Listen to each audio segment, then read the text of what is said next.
যারা ছোট মাছ পছন্দ করেন আজকের রেসিপি তাদের জন্য।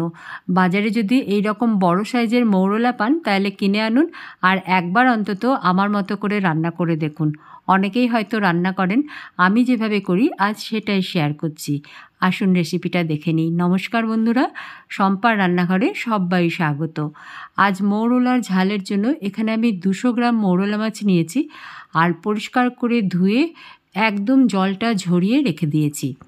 এবারে এর মধ্যে হাফ টিস্পুন মতো নুন আর হাফ টিস্পুন থেকে একটু কম হলুদের গুঁড়ো দিয়ে মাখিয়ে রাখবো 7 থেকে 8 মিনিটের জন্য। মাছ পরিষ্কার করার পরে ধোয়া হয়ে গেলে জলটা একদম যদি ঝরিয়ে নেওয়া যায় তাহলে কিন্তু মাছ ভাজার সময় বেশি তেল ছেটে না, গ্যাসের চারপাশটা ততটা নোংরাও হয় না। এটা রেখে দিলাম 7-8 মিনিটের জন্য। ততক্ষণে অন্য প্রিপারেশনগুলো করে নিচ্ছি।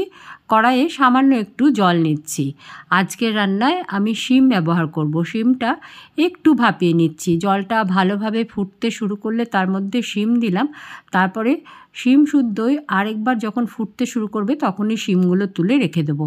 সেদ্ধ করা নয়, কিন্তু একটু ভাপিয়ে শিমের বুনো গন্ধটা সরিয়ে নেওয়া শুধু।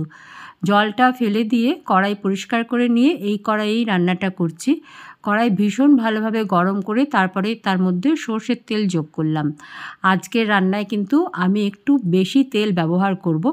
এখানে বলে রাখি, তেল, নুন, ঝাল সবাই নিজের পছন্দের পরিমাণে ব্যবহার করবেন। বেশি কড়া করে কিন্তু ভাজবো না। দুপিঠটাই মোটামুটি 1 মিনিটের মধ্যেই ভাজা হয়ে যাবে, এরকম করেই ভাজবো। আর হাই হিটেই ভাজবো যাতে ভেতরটাও নরম থাকে। কড়া করে ভাজবো না, তাহলে কিন্তু মাছ শুকিয়ে যাবে। এটা ডাল দিয়ে খাওয়ার জন্য নয়, ঝোলে দেওয়া হবে, তাই হালকা করে ভেজে এগুলো তুলে রাখবো। একটু উল্টে দিচ্ছি। দুপিঠটাই হালকা করে ভাজা হলে মাছগুলো তুলে রেখে নিতে হবে। এই সময়েই সাইডে অন্য কাজগুলো সেরে নিতে হবে। এই রান্নায় যা যা মশলা ব্যবহার হবে সেগুলো আমি এই সময়েই জোগাড় করে রেখে দিচ্ছি। মাছটা কিন্তু ভাজা হয়ে গেছে, এগুলো তুলে সাইডে রাখছি। আর বাকি মাছগুলো ঠিক এরকমই হালকা করে ভেজে নিয়ে তুলে রাখবো। আবারও বলে দিচ্ছি, মাছ কিন্তু বেশি কড়া করে ভাজবেন না, তাহলে শক্ত হয়ে যাবে। আমি এখানে 6 কোয়া রসুন নিয়েছি 200 গ্রাম মাছের জন্য, আর একটা কাঁচা লঙ্কা। এগুলো একটু বেটে নেব, খুব মিহি করে না বাটলেও চলবে। মাছ ভাজা হয়ে গেছে। আমি আগেই বলেছি আমি একটু বেশি পরিমাণে তেল দিয়ে আজকে রান্নাটা করব। আপনারা নিজেদের পছন্দের পরিমাণে সর্ষের তেল বা যে কোনো নিজের পছন্দের তেল দিয়ে রান্নাটা করতে পারেন। আর একটু সর্ষের তেল দিয়ে দিলাম। এর মধ্যেই 2টো শুকনো লঙ্কা মাঝখান থেকে ভেঙে দিয়েছি। শুকনো লঙ্কাটা আগে ভেজে নেব। শুকনো লঙ্কা ভাজা হয়ে গেলে এর মধ্যে হাফ টিস্পুন থেকে একটু বেশিই দিলাম কালো জিরে। কালো জিরে 5 থেকে 7 সেকেন্ড গরম তেলে রাখা হলেই আমি এর মধ্যে রসুন আর কাঁচা লঙ্কা বাটাটা দিয়ে দিলাম। আমি কিন্তু খুব মিহি করে বাটিনি। আসলে এইটুকু রসুন আর একটা কাঁচা লঙ্কার জন্য আমার শিলনোড়া নামাতে ইচ্ছা করেনি, আমি একটু থেতো করে নিয়েছি মিহি করে। রসুন আর কাঁচা লঙ্কা কিছুক্ষণ তেলে রাখার পরে এর মধ্যে দিয়ে দিলাম হাফ টিস্পুন থেকে একটু কম হলুদের গুঁড়ো, স্বাদ মতো লঙ্কার গুঁড়ো, 1 টিস্পুন ধনের গুঁড়ো আর 1 টিস্পুন থেকে একটু কম জিরের গুঁড়ো আর কিছুটা কাশ্মীরি লঙ্কার গুঁড়ো। কষিয়ে নেব। মশলা থেকে একবার তেল ছাড়তে শুরু করলেই বুঝতে হবে মশলা কষানো হয়ে গেছে। বেশিক্ষণ ধরে কিন্তু আমি গুঁড়ো মশলা ভাজি না কখনোই। মশলা কিন্তু কষানো হয়ে গেছে। এর মধ্যেই জল ঝরিয়ে রাখা শিমটা দিয়ে দিলাম। আগে থেকে ভাপিয়ে নেওয়া জল ঝরিয়ে রাখা শিম দিয়ে দিলাম। নিয়ে নাড়াচাড়া করে আরও কিছুক্ষণ কষিয়ে নিচ্ছি। এটা কষানো হয়ে গেছে, তেল ছাড়তে শুরু করে দিয়েছে। এবারে এর মধ্যে পরিমাণ মতো জল দিতে হবে। এটা কিন্তু ঝাল হবে, খুব বেশি ঝোল এর মধ্যে হবে না, তাই সেই বুঝেই জলটা দিতে হবে। আমি 1 কাপ পরিমাণ জল দিলাম। ফুটিয়ে নেব।